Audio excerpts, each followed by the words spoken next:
কখনো ভেবেছেন আপনার আপনজনের এক মুহূর্তের হিংসা আপনার সাজানো সংসারকে চিরতরে বদলে দিতে পারে? কামরুল সাহেবের উন্নতি দেখে হিংসা করেছিল এক আত্মীয়। তারপর থেকে শুরু হয় মূল ঘটনা। বাড়ির সামনের আম গাছে এসে বসত অদ্ভুত ঘোলা চোখের একটা কাক, যার ডাক ছিল কুকুরের মতো। এরপর থেকে ঘরে রাখা দুধ আপনা আপনি ফেটে যেত। ব্যবসায় নামতে শুরু করে লোকসান। খেলতে গিয়ে সিঁড়ি থেকে পড়ে যায় মেয়েটা।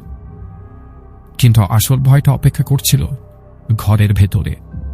গভীর রাতে ছাদে শোনা যেত নুপুরের শব্দ। মেয়ের প্রিয় পুতুলটা মাঝরাতে শূন্যে ভাসত।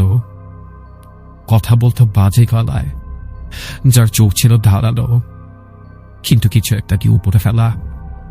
শেষ রাতের দিকে কামরুল সাহেব বাথরুমের আয়নায় যা দেখেছিলেন তাতে তাদের সেই রাতের বাড়ি ছাড়তে হয়েছিল।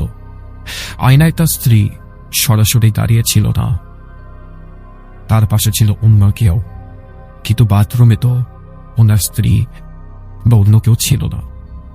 তাহলে কারা ছিল আয়নার ছায়া, আর কি ছিল সেই অচেনা কাকের পরিচয়? আসছে কাকরূপী জিন, আজ রাত 9:30 শুধুমাত্র ভয়.net ইউটিউব চ্যানেলে। সাবস্ক্রাইব করে বেল আইকন হিট করে রাখুন।